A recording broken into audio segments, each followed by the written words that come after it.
Viva, o meu nome é Samuel Lourenço. Decidi fazer aqui uma série de vídeos para servir de preparação para o exame de rádio amador de categoria 3. Portanto, eu estou aqui no site da Anacom, onde estão listadas aqui as questões modelo para os exames de categoria 1, categoria 2 e categoria 3. E a razão pela qual estou a fazer isto é porque considero que o radioamadorismo é, de certa maneira, uma evolução natural da eletrónica. Muitas pessoas que andam no hobby da eletrónica acabam por ser radioamadores e às vezes também vice-versa. E eu penso que seria então útil abordar estas questões teóricas que têm muito em relação à componente da eletrónica. Portanto, eu vou aqui então às questões de categoria 3. Portanto, ao todo são 90 questões. Portanto, a questão 90. Isto quer dizer que eu basicamente vou então separar esta série em 3 vídeos. Portanto, em cada vídeo abordo 30 questões. Começando então pela questão número 1. Qual das seguintes expressões não representa o idioma? Portanto, V é tensão, I é corrente e R é resistência. Portanto, a lei de Ohm dita que a resistência de um determinado resistor é igual à tensão aos seus terminais a dividir pela corrente que o atravessa. Portanto, claramente, a B expressa aquilo que eu acabei de dizer. Portanto, a B é literalmente a lei de Ohm. Portanto, neste caso, a resposta correta não é a B. A C, vemos que de facto não traduz a lei de Ohm, porque se a resistência é igual a V sobre I, não pode ser igual a V vezes I. Portanto, a C é uma contradição e é esta a resposta correta. Portanto, a não é correta também, uma vez que também representa a lei de Ohm. Na A, o V é colocado em evidência, portanto a tensão é colocada em evidência. Isto quer dizer que se nós temos R igual a V sobre I, se passarmos o I para o outro lado, o I passa a estar a multiplicar. O D também não é a resposta correta, porque é outra forma da lei de Ohm, em que o I é colocado em evidência. Então, neste caso, o R passa a dividir. Portanto, I igual a V sobre R. Pergunta número 2. No Sistema Internacional de Unidades, SI, portanto Sistema Internacional, o valor da tensão expressa-se em volt. Portanto, a resposta correta é B. Portanto, o A é o valor da corrente, o C é o valor da resistência e o D é o valor da energia. Portanto, a resposta correta é B. Qual das seguintes substâncias é um condutor? Portanto, neste caso, o único metal que está aqui é o cobre. Tudo o resto ou são isolantes ou são semicondutores. Portanto, o silício será um semicondutor, em princípio, dependendo do grau de dopagem do mesmo, mas isso é um tema mais avançado. A borracha é um isolante e o plástico também é um isolante. Portanto, a resposta correta para a 3 é a A. Qual das seguintes substâncias é o isolante? Portanto, o cobre já sabemos que é um condutor, portanto não será a A. A borracha é o isolante, portanto a resposta correta seria a B. O silício é um semicondutor e o D é um condutor, portanto o ferro também é um metal, é um condutor. Portanto a resposta correta é B. Qual a velocidade aproximada da propagação de ondas rádio no espaço? Portanto, se nós vamos a ver, uma onda rádio, portanto, não é nada mais, nada menos do que uma onda de luz, digamos assim. É luz.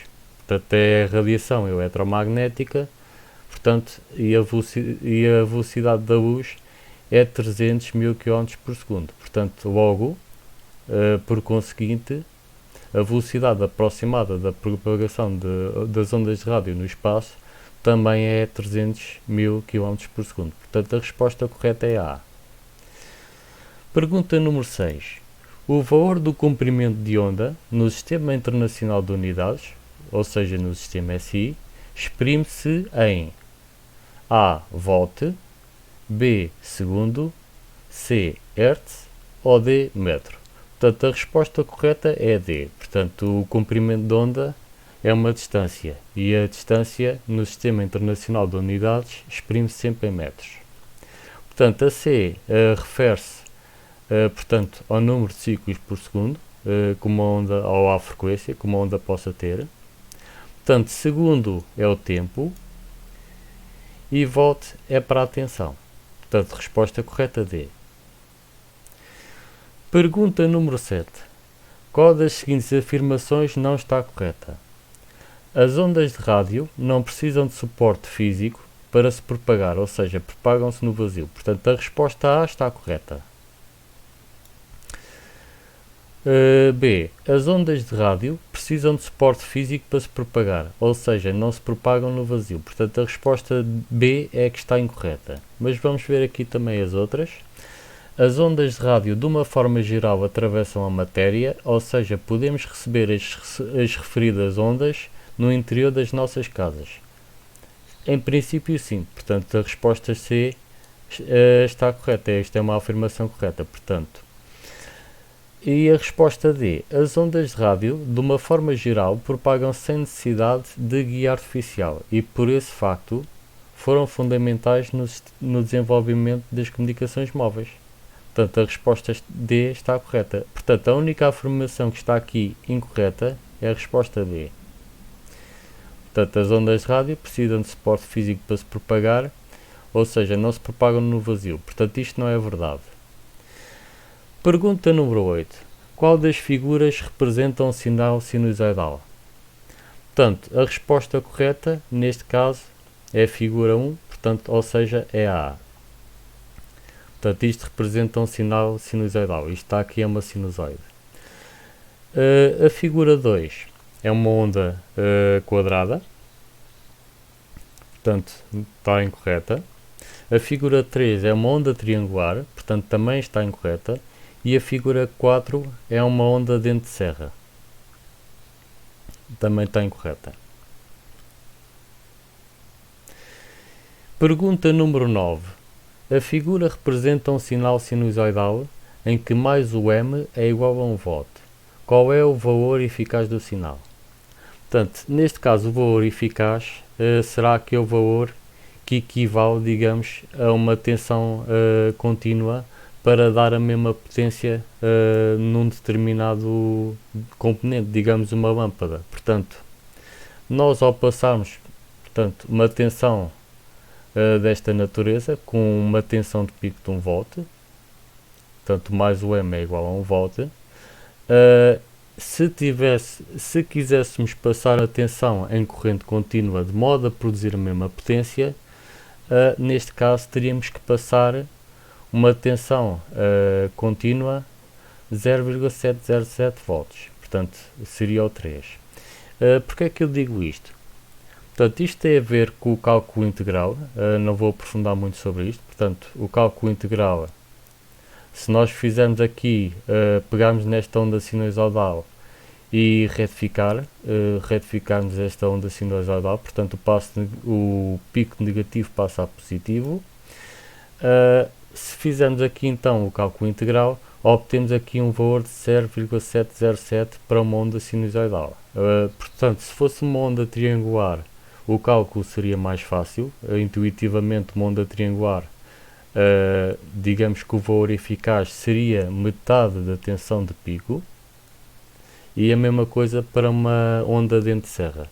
Se fosse uma onda quadrada, ainda mais intuitivo era. Portanto, uma onda quadrada, o valor eficaz é exatamente igual à tensão de pico. Portanto, a resposta aqui é A, 0,707 volts. Portanto, isto equivale a multiplicar o valor da tensão de pico por 1 sobre raiz de 2. Portanto, é assim que é feito o cálculo da tensão eficaz. A figura representa um sinal sinusoidal em que mais o M é igual a 1 volt. Portanto, isto é a pergunta número 10. Esqueci de dizer. Qual é o valor médio do sinal? Portanto, neste caso, o valor médio não será o valor eficaz. Portanto, nós pegamos aqui num ciclo completo e vamos então calcular qual é o valor médio. Portanto, neste caso é muito fácil. Nós vemos que a onda sinusoidal tem um pico positivo e tem um pico negativo de igual valor. Portanto, os dois vão se cancelar.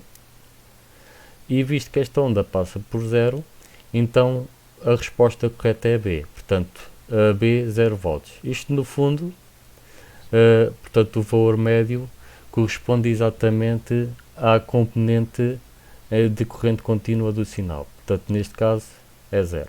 Portanto, não existe aqui componente de corrente contínua.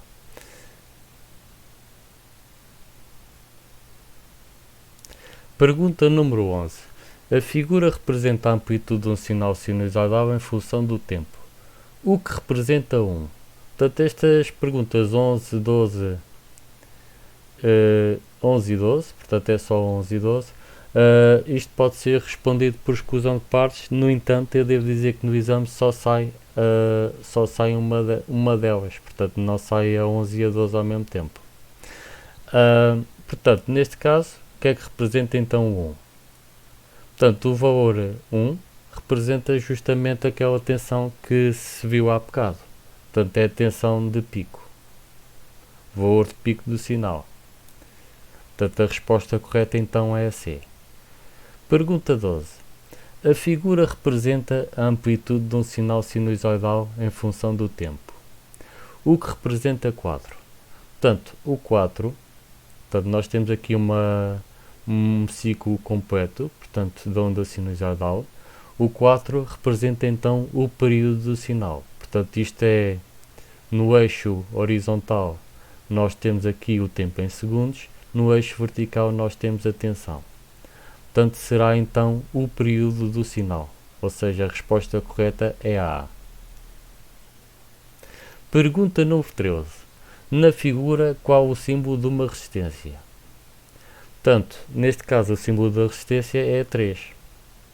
Portanto, neste caso a resposta correta é a C. Portanto, a 4 representa um indutor, o 2 representa um condensador e 1 representa um diodo. Portanto, resposta correta C. Pergunta número 14. O valor da potência dissipada numa dada resistência A. Aumenta quando a corrente diminui. B. Aumenta quando a corrente aumenta. C. Aumenta quando a tensão que lhe é aplicada diminui. E D. Não aumenta nem diminui qualquer que seja o valor da tensão aplicada. Portanto, para responder à 14, nós temos que ter em conta duas equações.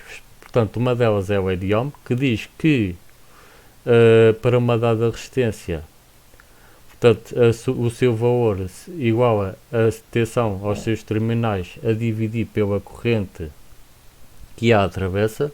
Portanto, o que é que acontece quando a corrente aumenta? A tensão aumenta também em proporção, porque o valor da resistência não varia. E também temos que ter em conta que a potência é igual à tensão vezes a corrente. Portanto, nós já sabemos que a tensão aumenta. Quando a tensão aumenta, a corrente aumenta.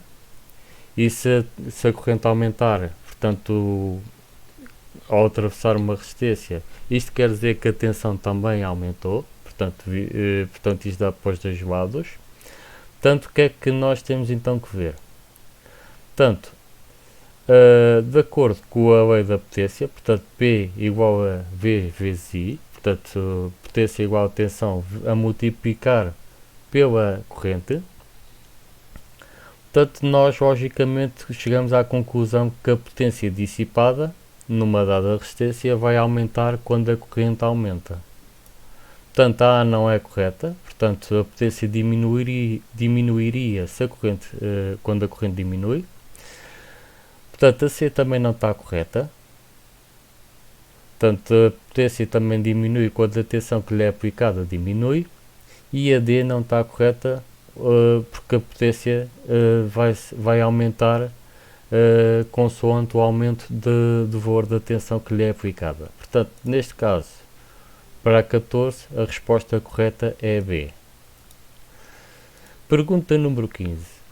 No Sistema Internacional de Unidades SI, O valor de uma dada resistência expressa-se em A. Ampere, B. Volt, C. Ohm ou D. Joule. Portanto, aqui creio que já respondemos, já demos alguma resposta desta índole anteriormente. Neste caso, para a 15, a resposta correta é C, ohm, porque o valor de uma resistência é expressado sempre em ohms. Portanto, ampere, volto a repetir, é a corrente, volt é para a tensão e joule é para a energia. Pergunta número 16. Qual é o valor da resistência apresentada na figura? Portanto, A, 1 ohm, B, 1000 ohms, C, 10.000 ohms, D, 100.000 ohms. Portanto, eu vejo aqui que a resistência tem 4 riscas.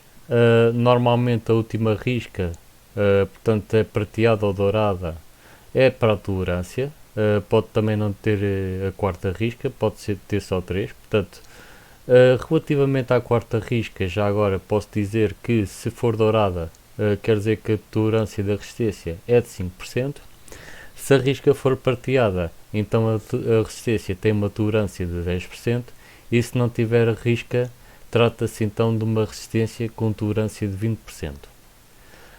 Portanto, as duas primeiras riscas vão dizer respeito aos 2 dígitos do multiplicando. Portanto, eu depois já posso explicar como é que é feito esse cálculo. A terceira risca vai ser então o expoente do multiplicador de base 10. Portanto, eu vejo aqui uma risca castanha e uma risca preta. Portanto, a risca castanha traduz-se no algarismo 1, a risca preta traduz-se no algarismo 0. Portanto, eu tenho aqui 10. Portanto, isto é o multiplicando da resistência, é 10. Portanto, ainda não tenho aqui nenhuma resposta. Portanto, o multiplicando por si só não me diz qual é o valor da resistência. Pode ser qualquer destes valores. O multiplicador, portanto, eu vejo aqui que tem uma risca amarela. Portanto, uma risca amarela representa 4. Portanto, isto quer dizer que eu tenho 10 vezes 10 elevado a 4. Portanto, eu vou então calcular então qual é o valor da resistência.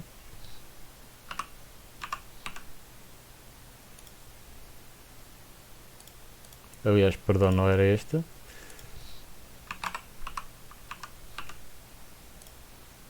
Portanto, vou calcular então o valor da resistência. Portanto, eu tenho aqui o multiplicando, que é 10, vezes, vou abrir aqui parênteses já agora, para calcular então o multiplicador. Portanto, o multiplicador será 10 elevado a 4, vou fechar parênteses.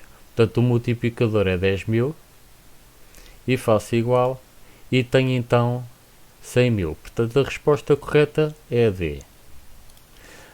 Já agora, eu aproveito então para mostrar aqui um site. Existem muitos sites que ensinam como é que se pode calcular, determinar, melhor dizendo, o valor de uma resistência pelo código de cores.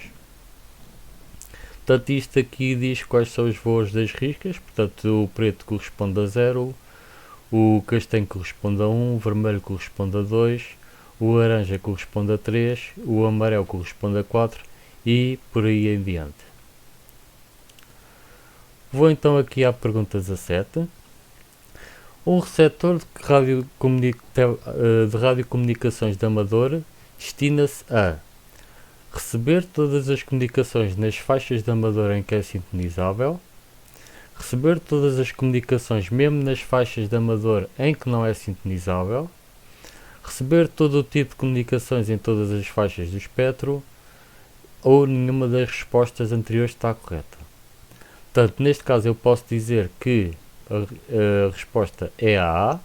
Portanto, receber todas as comunicações nas faixas de amador em que é sintonizável.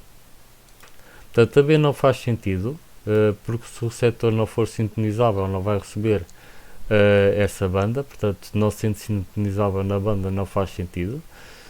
Receber todo o tipo de comunicações em todas as faixas do espectro, tanto posso dizer que tecnicamente é possível, mas é ilegal. Portanto, isto não é um receptor de radiocomunicações de amador.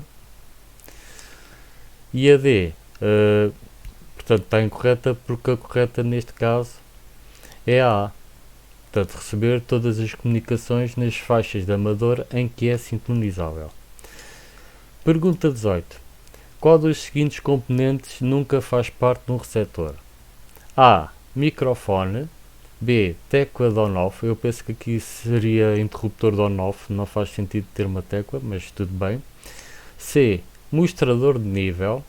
D. Sintonizador de frequência.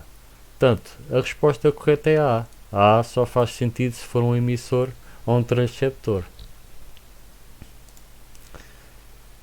19. Uma estação exclusivamente de recepção pode ser constituída pelos seguintes equipamentos: antena, baixada de antena, receptor e amplificador de potência de saída. Portanto, o amplificador de potência de saída não faz sentido na A, portanto a A não é correta. Receptor, emissor, fonte de alimentação e cabo de alimentação. Portanto, emissor não está correto, portanto a B não está correta. A C, antena, baixada de antena, receptor e altifalante. Portanto, a C faz sentido. E D, emissor, antena, baixada de antena e amplificador. Portanto, o emissor estraga tudo, portanto não é a D. Portanto, a resposta correta para a 19, que é uma estação exclusivamente de recepção, é constituída por estes componentes. Portanto, da resposta C. 20. Um dos elementos essenciais de um emissor é um altifalante, desmodulador de frequência, C. Modulador de frequência, D. Amplificador de áudio. Portanto, eu diria C. Modulador de frequência. Portanto, o desmodulador de frequência seria mais para um receptor e o altifalante também seria para um receptor e o amplificador de áudio. Se bem que estes componentes também podem ser todos eles componentes de um transceptor. Portanto, resposta correta para a 20, neste caso, é o modulador de frequência, portanto é a C. Pergunta número 21. Qual das seguintes classes de emissão designa uma modulação em frequência? Portanto, neste caso, a resposta correta é a D, F3E.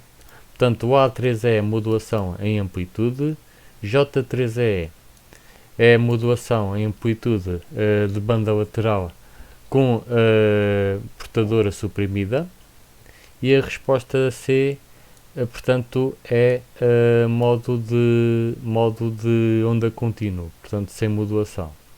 Portanto, basicamente é aquilo que é usado para transmitir em telegrafia. Portanto, código Morse. Para saber mais sobre isto, portanto, eu aconselho então aqui o Wikipedia, tem muita informação sobre isso. Portanto, vamos ver o que é aqui, por exemplo, o F3E. Portanto, F quer dizer Frequency Modulation, é o primeiro caractere, é o F. Portanto, o 3 é o tipo de sinal modulante. Portanto, é um canal que contém informação analógica. E depois, o tipo de informação transmitida é telefonia. Portanto, para o A3S seria, portanto, modulação em amplitude com banda lateral dupla, portanto, ou seja, AM. Novamente, 3, um canal contém informação analógica, e depois é telefonia. Portanto, e o A1A, já agora, portanto, o A, novamente modulação em AM.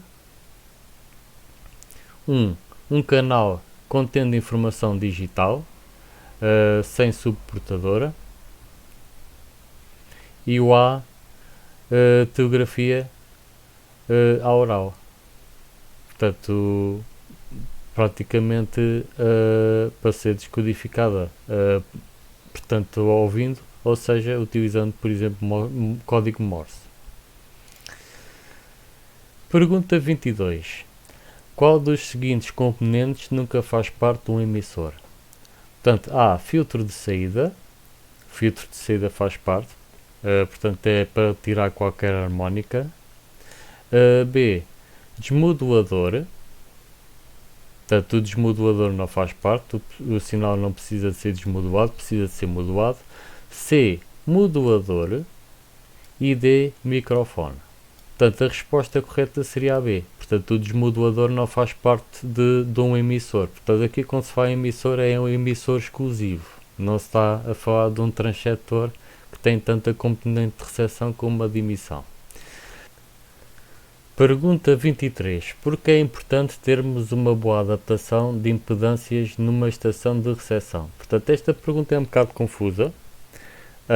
Normalmente não é necessário, ou melhor, não é muito importante ter uma boa adaptação de impedâncias numa estação exclusivamente de recepção, visto que não há risco de queimar o andar de saída que vai para a antena, até porque não existe o andar de saída, só existe uma etapa de entrada, um pré-amplificador. Mas vou ler então aqui as respostas possíveis. Portanto, o A, por questões de segurança, minimizando-se o efeito das descargas atmosféricas, portanto A não faz sentido.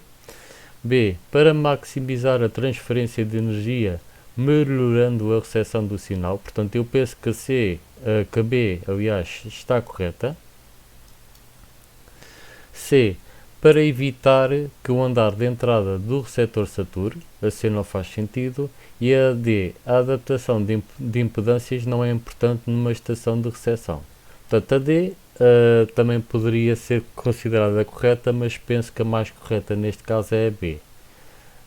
Para maximizar a transferência de energia, porque de facto uma antena bem casada vai ter um ganho muito melhor em termos de recepção. 24. Numa estação de amadora em emissão, a potência aparente radiada, par, é a função da potência de saída do emissor, das perdas de linha de transmissão que o liga à antena e do ganho desta. Portanto, A parece estar correta. Mas vamos ver aqui as outras. Portanto, a B, da corrente dada pela fonte de alimentação do emissor e da sua potência de saída, não faz sentido. Apenas do ganho da antena, portanto, não é só função apenas do ganho da antena. Longe disso. D. Apenas da potência de saída do emissor e dos sistemas de filtragem que lhe podem estar associados. Portanto, a resposta correta aqui claramente é a A. Portanto, depende da potência de saída do emissor, das perdas da linha de transmissão, portanto, do cabo baixada, e depende também do ganho da antena. Pergunta número 25. A antena isotrópica e o dipolo de meia onda são antenas de referência para o cálculo da par e da pir respectivamente. Portanto, a par é a potência aparente radiada e a pir é a potência isotrópica radiada equivalente. B, o cálculo da par e da diretividade respectivamente. C, o cálculo da pir e da par respectivamente. D, o cálculo da abertura e da diretividade respectivamente.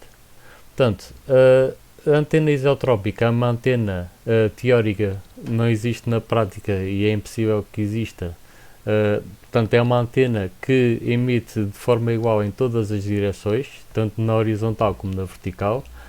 Portanto, tem um campo de emissão perfeitamente esférico e por isso é que não existe, portanto, limitações da física. O dipolo de meia onda é basicamente uma antena omnidirecional, portanto tem um campo com a forma de um toroide, de um donut, portanto é omnidirecional se considerarmos o plano horizontal, portanto isto se o dipolo estiver na vertical. Na vertical assume então a forma de um donut, portanto não emite para cima ou para baixo. Portanto, a resposta correta é a C, portanto é o cálculo da pir e da par respectivamente, portanto a pir é calculada relativamente à antena isotrópica e a par é calculada relativamente à antena omnidirecional. Portanto, já agora no site da Anacom existem aqui umas definições, Portanto, a par é a potência aparente radiada e é o produto da potência fornecida à antena pelo seu ganho em relação a um dipolo de meia onda numa dada direção. E a π é a potência isotrópica radiada equivalente e é o produto da potência fornecida à antena pelo seu ganho em relação a uma antena isotrópica numa dada direção. Portanto, é o ganho isotrópico ou absoluto. 26. A reflexão ionosférica é um mecanismo de propagação de ondas com especial relevância nas faixas de HF, UHF, VHF e SHF. Portanto, eu diria que A é HF, visto que a ionosfera reflete ondas com frequências mais baixas, portanto, na banda de HF. Portanto, o UHF e o VHF não se propagam por reflexão ionosférica, e muito menos o SHF, que ainda tem uma frequência mais alta. Pergunta número 27. Em VHF, quais são as subfaixas em que podem operar estações dos serviços de amador e de amador por satélite? Resposta A. Segmentos do intervalo de 70,157 MHz a 70,287,5 MHz, 142, 144 MHz. Portanto, este 142, 144 MHz, isto é a banda dos 2 metros. B, 28, 29,7. Portanto, isto aqui é HF, portanto não é B. C, 50 a 52 MHz, portanto isto é a banda dos 6 metros, que também faz parte do VHF. Segmentos do intervalo de 70,157 a 70,2875 MHz, 144 a 146 MHz. Portanto, esta seria a resposta correta, é a C, visto que todas as bandas que estão aqui dizem respeito ao VHF. E a resposta D, 28 a 29,7 MHz, 50 a 52 MHz, segmentos do intervalo de 70,157 a 70,2875 MHz e 144 a 146 MHz. Portanto, a resposta D também não está correta, porque inclui também as bandas da HF. Portanto, neste caso, a resposta correta é a C. Qual das seguintes afirmações não é correta? Onda média utiliza-se fundamentalmente em comunicações a média distância. Onda curta é apenas utilizada para comunicações em linha de vista. Onda curta é utilizada para comunicações a longa distância. Para as comunicações a mais curta distância, utilizam-se as faixas do VHF e do UHF. Em particular, esta última. Portanto, a D está correta. Okay? Isto é para comunicações em linha de vista. Portanto, diria que aqui a resposta que está incorreta é a B. A onda curta é apenas utilizada para comunicações em linha de vista. Portanto, a onda curta praticamente é HF. Portanto, e é possível fazer perfeitamente comunicações a longa distância com o HF. 29. Que tipo de filtro é geralmente utilizado para reduzir as radiações harmónicas de um emissor? Portanto, A. Filtro passa alto. B. Filtro rejeita banda. C. Filtro passa baixo. D. A filtragem não é utilizada na redução de radiações harmónicas, pelo que as três hipóteses anteriores são incorretas. Portanto, está mal escrito, estão incorretas. Portanto, a D não está correta. Isto porquê? Porque eu posso dizer que, portanto, para um dado sinal eu tenho várias componentes harmónicas. Portanto, tenho a frequência fundamental, que também é a primeira harmónica, e depois tenho as harmónicas de frequência superior. Portanto, tenho a segunda harmónica, que terá o dobro da frequência da fundamental. Terei a terceira harmónica, que terá o triplo da frequência relativamente à frequência da fundamental, e por aí fora. Portanto, são sempre frequências superiores à fundamental. Portanto, o filtro pass-out não pode ser também. Filtro rejeito da banda não seria execuível também, porque imaginemos eu punha um filtro rejeito da banda para rejeitar as harmónicas superiores, mas às tantas não rejeitava todas as harmónicas, visto que este filtro tende a rejeitar uma banda relativamente estreita, portanto, e as harmónicas continuam sempre ad eterno quase, se bem que com amplitude mais baixa, quanto maior for a frequência da harmónica. Neste caso, a resposta que faz sentido é o C, filtro passa abaixo. Portanto, o filtro passa abaixo vai deixar passar a fundamental, mas vai reduzir e até, digamos, omitir as harmónicas com frequência superior. Pergunta número 30. Portanto, a última pergunta que irei então abordar neste vídeo. Quais as definições que deverão ser consideradas como de referência para os vários tipos de interferências? A. As definições do Regulamento das Radiocomunicações da UIT, portanto da União Internacional de Telecomunicações. As definições da IARU, portanto a B está muito vaga e não é correta. C. As definições da Internet, portanto isto também não está correto. E D. Nenhum dos sítios referidos nas três hipóteses anteriores tem definições para os vários tipos de interferências. Portanto, a resposta correta aqui, neste caso, é a A. Portanto, no próprio site da IUT, ou da ITU, portanto, sigo em inglês, portanto, diz aqui logo que o objetivo principal das regulamentações de rádio é para prevenir a interferência danosa entre estações. Portanto, neste caso é a resposta A.